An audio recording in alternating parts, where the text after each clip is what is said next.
हा भरतांची लक्ष्मी देवी तुम्ही या जी. देव आहेत ना वाड्यात? आहेत की. हाय पर कळना झालं काय करा. का काय झालंय? नाही म्हणजे अदुगर चौडाप्पा आलं, गणेश येऊन गेलं आणि आता तुम्ही आलायसा. म्हणजे नेमकं काय घडलंय ती कळना झालंय.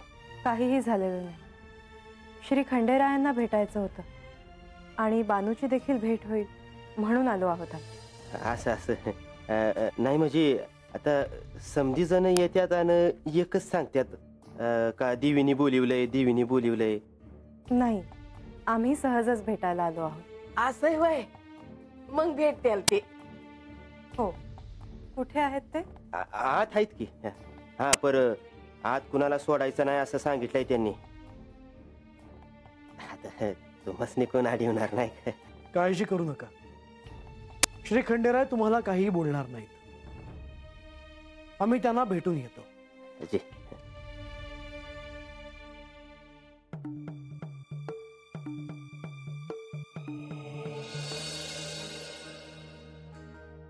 प्रधानजी, लक्ष्मी देवी. शुभम भवतु. तुम्ही केव्हा आलासा? फार वेळ नाही झाला येऊन. काय योगायोग आहे. मी बानूला भ्रामरी देवीची कथा सांगतोय आणि तुम्ही दोघं आलात. देवा, मला मान्य आहे की तुम्ही बानूला जी साधना शिकवता आहात त्यात आम्ही व्यत्यय आणला आहे, परंतु आमचं इथे येणं अपरिहार्य होतं. लक्ष्मी देवी, मी समजू शकतो. देवा, आम्ही श्री मानसा देवींचा संदेश घेऊन आलो आहोत. मानसा देवीसनी काय झालं? त्या असं कशापायी करतात? देवासनी गडावर बोलवलं आहे हेच सांगावं आहे ना? हो, आम्ही हेच सांगायला आलो आहोत. तर काय करायचं देवा?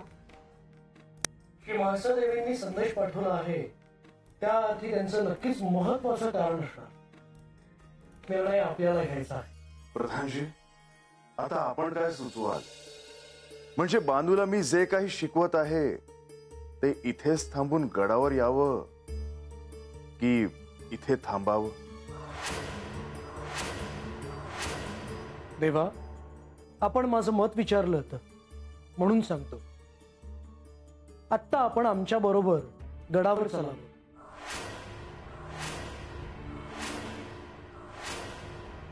अहो, तुम्ही हे काय बोलता आहात? प्रधानजी, लहान तोंडी मोठा घास घेते, पर देवासनी तुम्ही संग घेऊन जाऊ नका जी. म्हाळसाताईसनी माझा सांगावा द्या का काही दिवसातच देवगडावर येते. देवा, या वेळेला माझी इच्छा आहे का तुम्ही हातच थांबावं. परंतु श्री मानसा देवींचं काही महत्वाचं कार्य असलं तर? पर त्यांचं काय काम आहे हे तरी त्यांनी सांगावं. त्यांचं काय कार्य आहे हे आम्हाला देखील ठाऊक नाही. आता ह्यातून मला एकच सुवर्ण मध्य दिसत आहे आणि तो म्हणजे मी लवकरात लवकर गडावर येण्याचा प्रयत्न करेन. मग आम्ही गडावर जायला निघतो. देवी, प्रधानजी, तुम्ही आला हायसा तर जीवन जावा की. नको बानू, आम्ही पुन्हा कधीतरी येऊ.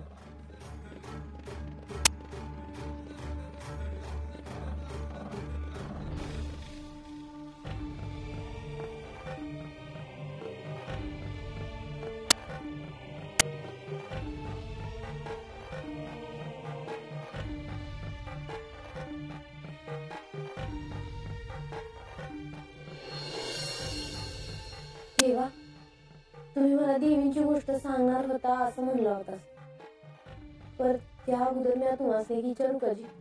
विचार बानू. देवा, मी गेल्या जन्मात कोण होते हे मला ठाव नाही, पर ह्या जन्मात मी इंद्रदेवांची मुलगी आहे. पर मी लहानाची मोठी आमच्या वस्तीवर झाली, बाण मला वाढली. तर हे समज माझ्याच आयुष्यात का घडलं असं? बानू, त्यामागे निश्चित असे काहीतरी प्रयोजन असणार. ह्या सृष्टीत प्रत्येक गोष्टीचे काही ना काहीतरी प्रयोजन हे असतेच. समद्याला? होय बानू, सर्वांना. या सृष्टीतील प्रत्येक चराचराला एक अर्थ आहे. मातीच्या एका लहान कणापासून ते अथांग जलाशयापर्यंत सर्वांचंच एक अस्तित्व आहे. आणि ह्या साऱ्यांमुळेच ह्या सृष्टीचा समतोल राखला गेला आहे. मी तुला आता जी कथा सांगणार आहे ती कथा देवीच्या अशा शक्ती रूपाची आहे की जिने केवळ भ्रमरांच्या सहाय्याने दैत्यांचा विनाश केला होता. भ्रमर? होय, भ्रमर. सृष्टीतील एक लहानसा जीव, पण त्याचे अस्तित्व देखील त्या दैत्यांना ठाऊक नव्हते. हो, पर देवा, एवढासा तो जीव तो काय करणार? हे समजा असं कसं काय झालं असेल? कोण होते ते देवी? बानू, अशी अधीर नको होस. मी जे काही सांगतो ते शांत चित्ताने ऐक. वयजी. बानू, एक काळ असा होता की तेव्हा सृष्टीला दैत्यांचे भय नव्हते. सर्व सृष्टी आनंदात सुखात होती. मी, श्री विष्णू आणि श्री ब्रह्मदेव साऱ्या सृष्टीकडे आनंदाने पाहत होतो.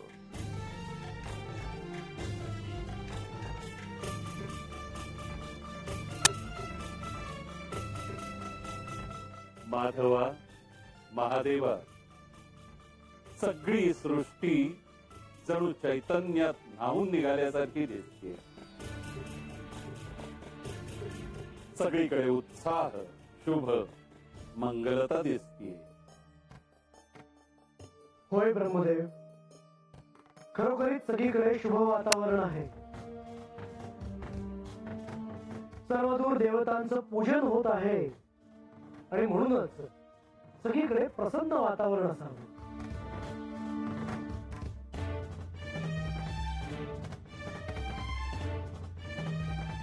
महादेव, आपण कोणत्या विचारात आहात? खरोखर सर्वत्र मंगल, शुभ वातावरण आहे. परंतु शुभामागून अशुभाचे सावट हे येणारच. या सृष्टीवर संकट येणार आहे असं म्हणायचं आहे का आपल्याला? असं का वाटतंय तुम्हाला महादेव?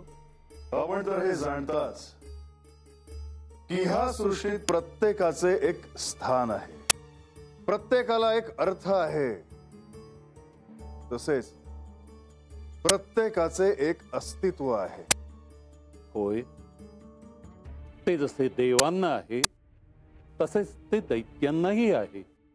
परंतु अनेकदा दैत्य त्यांच्यावर अन्याय होतो आहे ह्या भावनेने देवांशी युद्ध करायला सिद्ध होतात.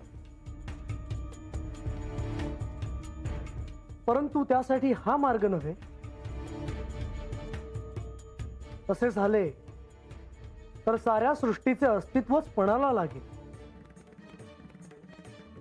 आणि पुन्हा लवकरच असे काही घडेल असे मला वाटत आहे.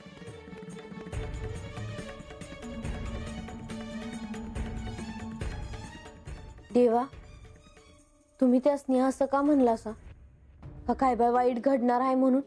बानू, जिथे शुभ आहे तिथे अशुभाचे अस्तित्व हे असणारच.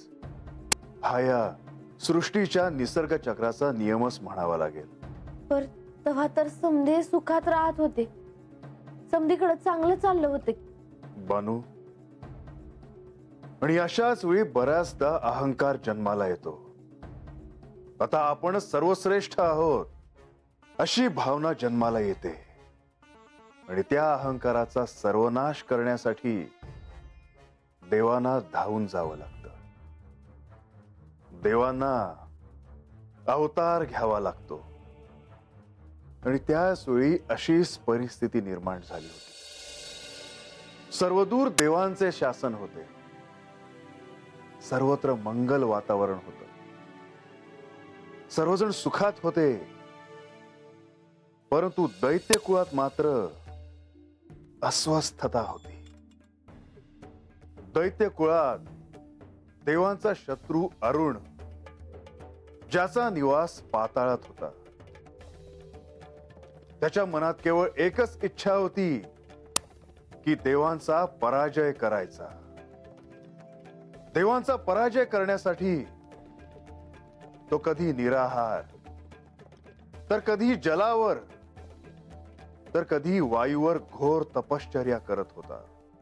कोणाची प्रार्थना करत होता तो दैत्य? तो दैत्य गायत्री उपासना करत होता. गायत्री उपासना? होय, मी आधी तुला गायत्री देवींबद्दल सांगितल्याचे तुझ्या स्मरणात असेल. होय देवा. अहो, आता मी तुम्हाला त्या देवींबद्दलच विचारणार होते. का ह्याच का त्या देवी ज्यांची तो राक्षस प्रार्थना करत होता?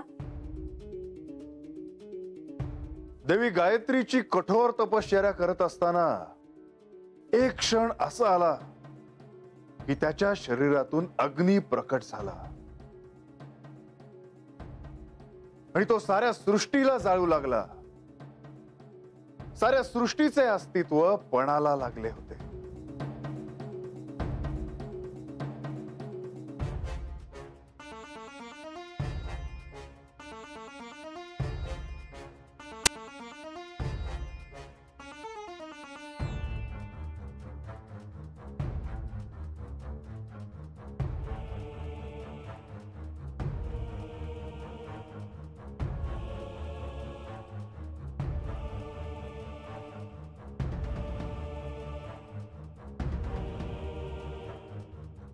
आपण म्हणत होता तसंच झालं महादेव.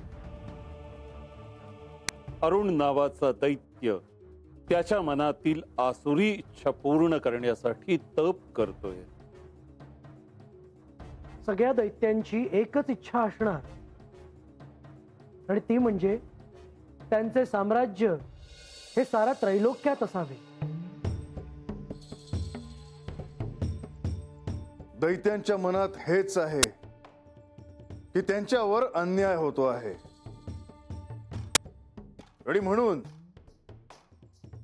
अरुण दैत्यांसारखे काही दैत्य काही ना काही तपश्चर्या करून त्रिमूर्तींना प्रसन्न करून घेण्याचा प्रयत्न करतात.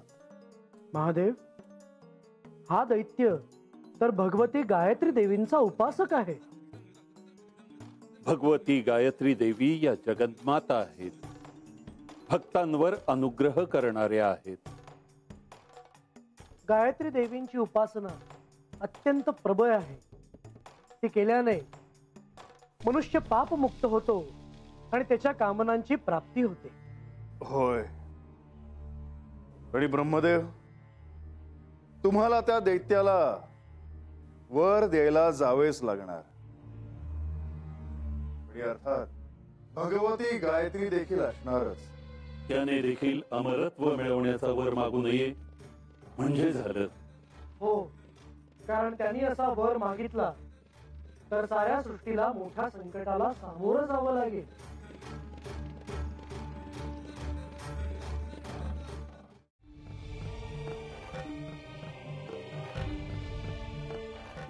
बानू, काय झालं?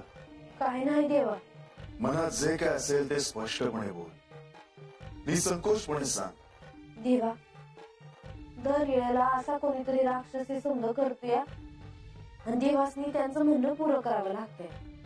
बानू, हे असं घडणं तर परम नियतीने लिहून ठेवलं आहे, कारण ह्यातूनच सर्वांनी संकेत घ्यावे. वर्तनाचे, संस्काराचे, आचरणाचे. अरुण दैत्याच्या घोर तपश्चर्येमुळे त्याच्या मनातील मागणं पूर्ण करणं हे आवश्यकच होतं, आणि म्हणूनच गायत्री देवीसह ब्रह्मदेवानी त्याला दर्शन दिलं.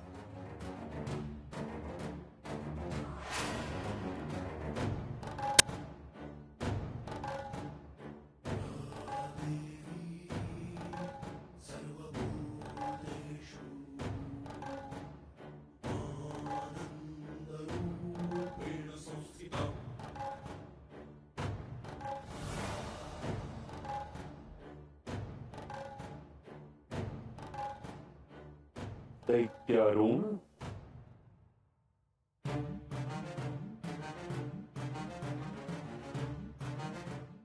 साक्षात ब्रह्मदेव आणि गायत्री देवी, आपण दोघं माझ्या प्रार्थनेवर प्रसन्न होऊन आला आहात ना? हो, तुझ्या प्रार्थनेमुळे आम्ही प्रसन्न झालो आहोत. बोल, तुझी काय इच्छा आहे? ब्रह्मदेव, या सृष्टी तलावर प्रत्येकाचं असं एक स्थान निश्चित आहे, पण तरीही आम्हा दैत्यांवर कायम अन्याय झालाय ब्रह्मदेव.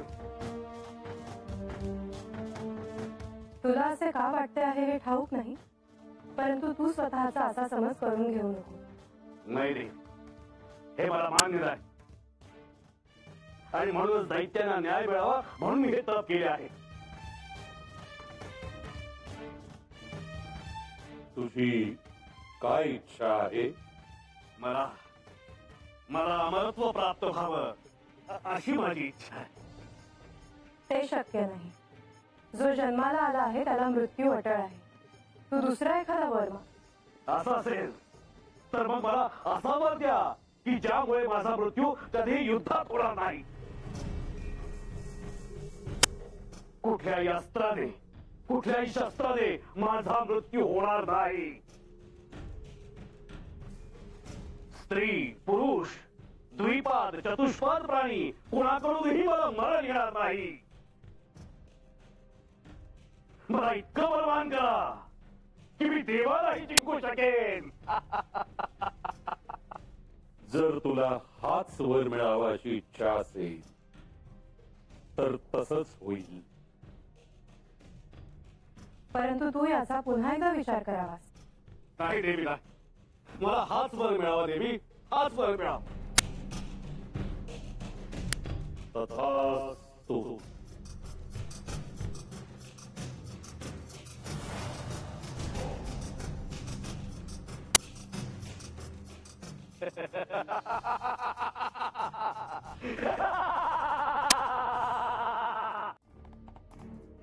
देवा, म्हणजे त्यांच्या मनामध्ये जे होतं ते पूर्ण होईल असा आशीर्वाद दिला ब्रह्मदेवांनी त्यासनी. होय बानू, त्या अरुण दैत्याला ते तसं वरदान मिळाल्यामुळे सर्व देव चिंतेत होते. आता पुन्हा दैत्यांची लालसा जागृत होणार. पुन्हा स्वर्गावर सत्ता गाजवण्यासाठी ते अग्रेसर राहणार. हो देवा, हवा असं वर मिळालं आहे म्हणल्यावर ते थोडी शांत बसणार आहे ती. खरं आहे तुझं बानू. त्या अरुण दैत्यांनी आपले ध्येय पूर्ण करण्याचे ठरवले आणि त्यासाठी त्याने विशाल अशा दैत्य सेनेला आवाहन केले. त्याने सर्व दैत्य सेनेला पाताळात जमवले. अरुण दैत्याने आपल्याला जे वरदान प्राप्त झाले आहे ते सर्व दैत्यांना सांगितले. सर्व दैत्य सेना आनंदून गेली आणि अरुण दैत्याच्या नावाने जयघोष केला. आणि त्यानंतर त्याने सारी दैत्य सेना पाताळातून भूमीवर आणली. हो देवा, अहो तुम्हाला तर हे समोर होणार आहे अगोदरच ठाव होतं ना, मग तुम्ही त्यासनी अगोदरच शासन का नाही केलं? बानू, तसं घडण्याची वेळ यायची होती. तो क्षण यायचा होता.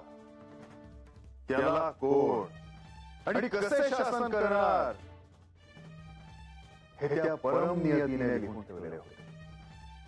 भूमीवर जमलेल्या त्या विशाल दैत्य सेनेला पाहून त्या अरुण दैत्याचा अहंकार अजूनच बळावला गेला आणि त्याने देवांवर आक्रमण करण्याची आज्ञा दिली.